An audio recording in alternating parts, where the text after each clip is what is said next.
জসিম, জসিম ঘরে আছিস? জি চৌধুরী সাহেব, আজ আমার বাড়িতে কি মনে করে? তোর বাবা মা তো মরে গেছে প্রায় মাস দুয়েক হলো। দুঃখের কথা কি আর বলবো, বড্ড ভালো মানুষ ছিল তোর বাবা মা। জি চৌধুরী সাহেব। আমি শুধু তোর দুঃখে সান্ত্বনা দিতে এসেছি, আর একটা ছোট কথাও মনে করে দিতে এসেছিলাম। কি কথা চৌধুরী সাহেব? তোর বাবা আমার কাছ থেকে কিছু টাকা ধার নিয়েছিল, মনে আছে তোর? বলেছিল ফসল উঠলে দিয়ে দেবে, কিন্তু তার তো আর সময় হলো না। জি আমার মনে আছে, বাবা বলেছিলেন, কিন্তু এখন আমার কাছে তো কিছুই নেই। শোন বাবা জসিম, আমি তোর কষ্ট বুঝি। তুই এতিম একটা ছেলে, কিন্তু আমার টাকার পরিমাণটাও তো কম নয়, 50,000 টাকা। আমি জানি, কিন্তু আমাকে একটু সময় দিন, আমি কাজ খুঁজে শোধ করে দেব। হ্যাঁ হ্যাঁ হ্যাঁ, কাজ? তুই কি কাজ করবি? তোর তো নিজের ওই জমিটুকু ছাড়া আর কিছুই নেই। ওই জমিটুকু বরং তুই আমাকে দিয়ে দে, তোর ঋণও শোধ হয়ে যাবে। আমিও তোকে একটা কাজের ব্যবস্থা করে দেব। মাফ করবেন চৌধুরী সাহেব, এটা আমার বাবার শেষ স্মৃতি। এই জমি আমি কিছুতেই দিতে পারবো না। আমি আপনার সব টাকা শোধ করে দেব, কথা দিচ্ছি। বেশি কথা বলিস না জসিম, আমি তোকে একটা পথ দেখালাম, ভালোই ভালোই মেনে নে, না হলে কিন্তু ভালো হবে না। আমি তোকে 7 দিন সময় দিলাম, হয় টাকা দিবি নয়তো জমি লিখে দিবি। কিন্তু 7 দিনে আমি এত টাকা কোথায় পাবো? সেটা তুই বুঝবি। আমি চললাম, আমার কথা মনে রাখিস।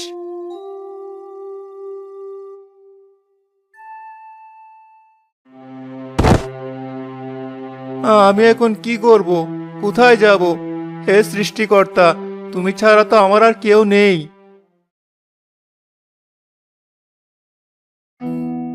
রতন, শরীফ, কোথায় তোরা? এদিকে আয় দেখি।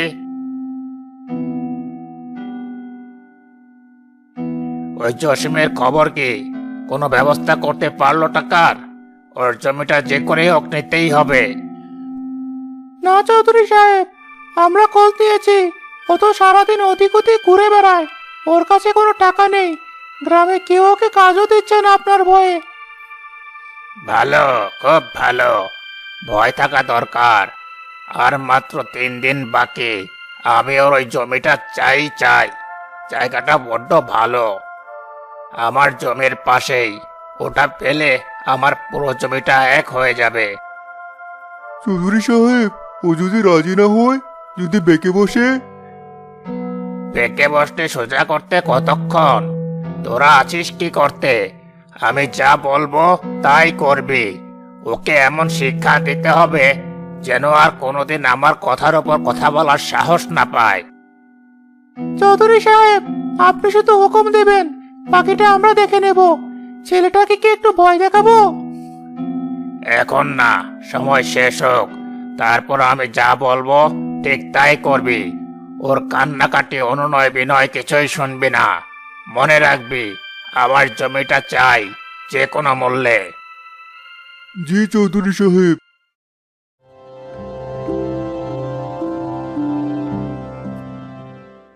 জব্বার চৌধুরীর দেওয়ার সময় শেষ হওয়ায় রতন আর শরীফ জসিমের বাড়িতে গিয়ে দরজায় কড়া নাড়ে। জসিম, জসিম দরজা খোল, আমরা চৌধুরী সাহেবের লোক। ভালোই ভালোই দরজা খোল, নইলে দরজা ভেঙে ঢুকে যাব। কে? এত রাতে কি চান আপনারা? আমরা কি চাই সেটা তুই ভালো করে জানিস। চৌধুরী সাহেবের টাকা কই? আমার কাছে কোনো টাকা নেই। আমি তো আপনাদের চৌধুরী সাহেবকে বলেছিলাম আমাকে আরো কিছুদিন সময় দিতে। আর কোনো সময় নেই, চৌধুরী সাহেবের দরজার বাঁধ ভেঙে গেছে। তুই জমি লিখে দিবি কিনা সেটাই বল। না, আমি আমার বাবার জমি কিছুতেই দেব না। আপনারা চলে যান এখান থেকে।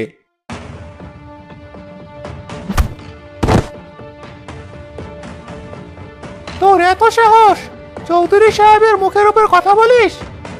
আজ তোর সব সাহস আমরা বের করছি। চল, ওকে ধরে নিয়ে চল। না না, আমাকে ছেড়ে দিন। আপনারা আমার সাথে এমন করতে পারেন না। বাঁচাও, কে কোথায় আছো? বাঁচাও।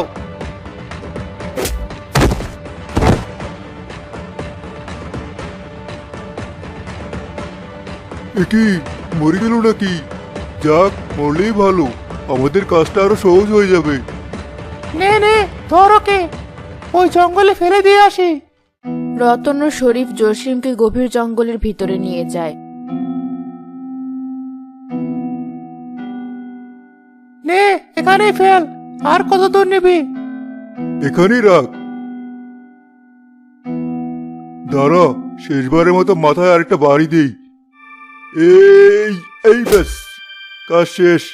আর নড়াচড়া করছে না। মরে গেছে তো, ভালো করে দেখ। পরে যদি আবার উঠে বসে। আরে না, যেভাবে মেরেছি বাঁচার কোনো উপায় নেই। চল, এবার চৌধুরী সাহেবকে গিয়ে খবরটা দেই, বলবো কাজ হয়ে গেছে। হ্যাঁ চল, চৌধুরী সাহেব খুশি হয়ে বকশিস দেবেন। জমিটা যে এবার চৌধুরী সাহেবের হয়ে গেল।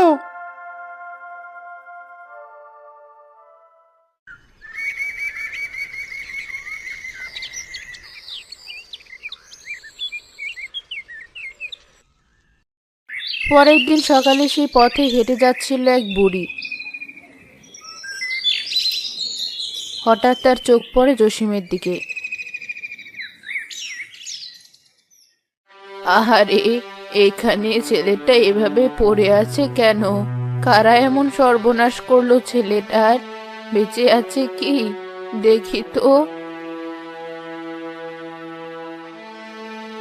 এখনো মরেনি, বেঁচে আছে। একটু পানি ছিটিয়ে দেখি।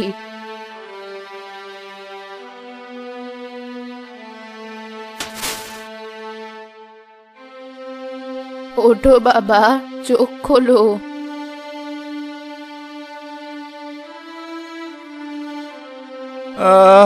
আমি কোথায়?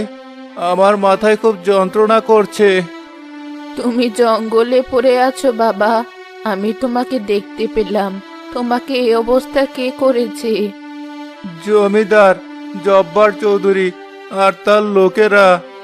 কেন, কি করেছিলে তুমি? আমার বাবা মা মারা গেছেন। আমার কিছু ঋণ ছিল তার কাছে, আমি শোধ করতে পারিনি। তাই সে আমার জমিটা কেড়ে নিতে চেয়েছিল। আমি রাজি হইনি বলে তারা আমাকে এখানে মেরে ফেলে গেছে। বুঝেছি, মানুষের লোভ কত ভয়ঙ্কর হতে পারে। কেঁদো না বাবা, যা হওয়ার হয়ে গেছে। এখন তোমাকে নতুন করে বাঁচতে হবে। আমি আর কোথায় যাব বুড়িমা? আমার তো আর কিছুই বাকি রইল না। বাড়ি জমি সব ওই শয়তানটা নিয়ে নিয়েছে। কে বলেছে তোমার কিছু নেই? তোমার সাহস আছে। আর আমি তোমাকে একটা জিনিস দিচ্ছি।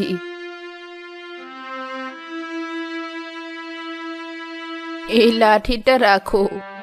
বুড়িমা, আমি এই লাঠি দিয়ে কি করব? আপনার লাঠির কোনো দরকার নেই। এটা কোনো সাধারণ লাঠি নয় বাবা, এটা একটা জাদুর লাঠি।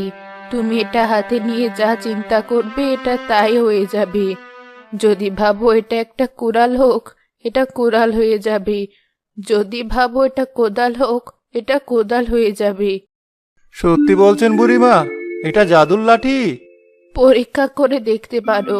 তুমি আর গ্রামে ফিরে যেও না। ওই লোভী জমিদারের চোখ পড়লে সে তোমাকে আবার মেরে ফেলতে চাইবে। এই জঙ্গলেই তোমার নতুন জীবন শুরু করো। এই লাঠি দিয়ে তুমি নিজের প্রয়োজন মতো সব জিনিস বানিয়ে নিতে পারবে। চাষবাস করে নিজের খাবারের ব্যবস্থা করতে পারবে। কিন্তু চাষ করার জন্য বীজ পাবো কোথায়? সময় হলে সেটারও উপায় হয়ে যাবে। এখন তুমি নিজের জন্য একটা থাকার জায়গা তৈরি করো। আমি আসি বাবা, নিজের খেয়াল রেখো। বুড়ি হাঁটতে হাঁটতে জঙ্গলে মিলিয়ে যায়। উনি কি সত্যি বললেন? এটা কি সত্যি জাদুর লাঠি? আচ্ছা দেখি তো। আমি চাই এই লাঠিটা একটা ধারালো কুড়াল হয়ে যাক। এ তো সত্যি, এটা তো কুড়াল হয়ে গেছে। তার মানে বুড়িমা ঠিকই বলেছিলেন, আমি এখন নতুন করে বাঁচতে পারবো। আমি আর ওই গ্রামে ফিরবো না, আমি এখানেই থাকবো। জসিম সেদিনই জঙ্গলে একটা ভালো জায়গা খুঁজে নিজে একটি ছোট্ট ঘর বানিয়ে ফেলে। ঘর তো তৈরি হয়ে গেল, কিন্তু খাবার কোথায় পাবো? জঙ্গলে তো ফলমূল থাকতে পারে। এই লাঠি, তুমি কি আমাকে কিছু ফল এনে দিতে পারো? না, বুড়িমা তো বলেছিলেন এটা শুধু জিনিসপত্রে রূপান্তরিত হয়, আমাকেই খুঁজতে হবে। অনেক খোঁজাখুঁজি করে জসিম কিছু ফল নিয়ে আসে।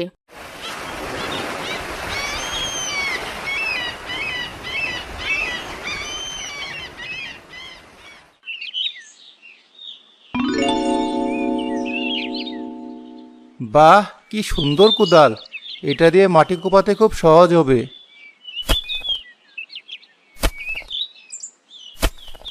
কিন্তু কি চাষ করব? আমার কাছে তো কোনো বীজ নেই। আচ্ছা, যদি আলু লাগাই তাহলে কেমন হয়? টমেটো, বেগুন, লাউ, কুমড়ো এসব সবজি লাগালে ভালো হবে। জসিম কাজ শেষে ক্লান্ত হয়ে তার নতুন বানানো ঘরে ফিরে যায়। সারাদিনের পরিশ্রমে তার শরীর ভেঙে আসছিল। সে কিছু ফল খেয়ে মাটির উপর শুয়েই ঘুমিয়ে পড়ে।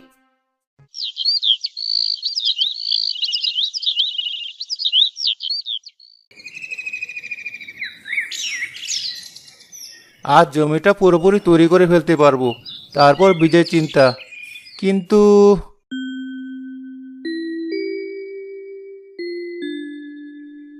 এ কি, এসব কি? আমার জমিতে তো চারা গাছ জন্মেছে, আলু গাছের সারি, ওদিকে টমেটো, বেগুন, ওই যে লাউ আর কুমড়োর চারা। কিন্তু এটা কি করে সম্ভব? আমি তো কোনো বীজই লাগাইনি। জসিম দৌড়ে জমির কাছে যায়। একটা ছোট টমেটো চারা সে সাবধানে স্পর্শ করে। এ তো সত্যি একদম তাজা চারা গাছ। কিন্তু কিভাবে? আমি তো কাল শুধু ভেবেছিলাম, আমি শুধু এই সবজিগুলোর নাম স্মরণ করেছিলাম। তার মানে আমি যা ভাববো সেই ফসলে আমার জমিতে ফলে যাবে।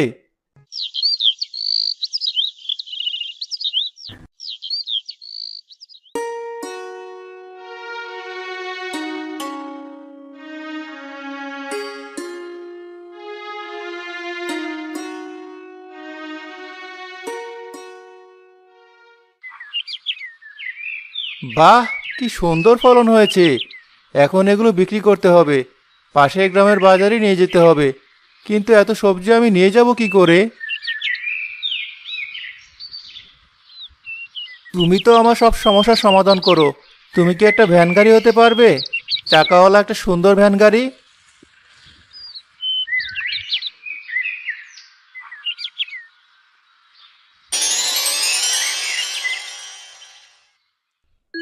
দারুণ, তুমি আমার সবসময় সঙ্গী। চলো, এবার ফসল তোলার পালা।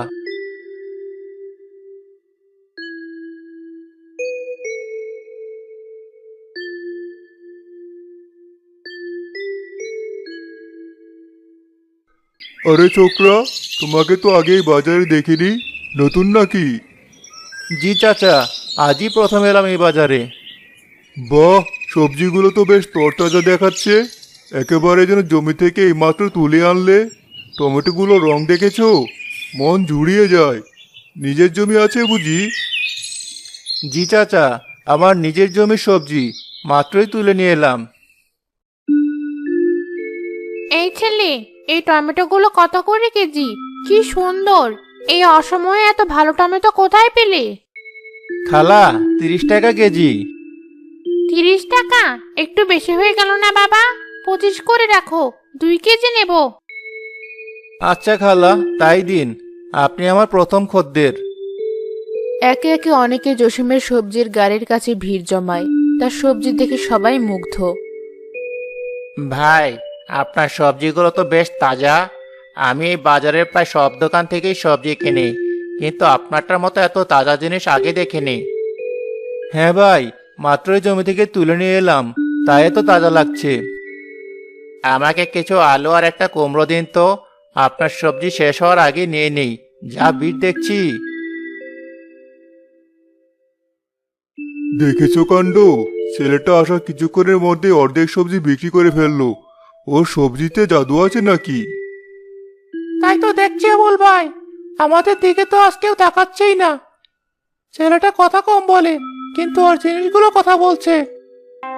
কিছুক্ষণের মধ্যে জসিমের সব সবজি বিক্রি হয়ে যায়। জসিম খালি ঠেলা গাড়ি নিয়ে নিজের জন্য কেনাকাটা করে বাজারের ভেতর দিয়ে হেঁটে যায়।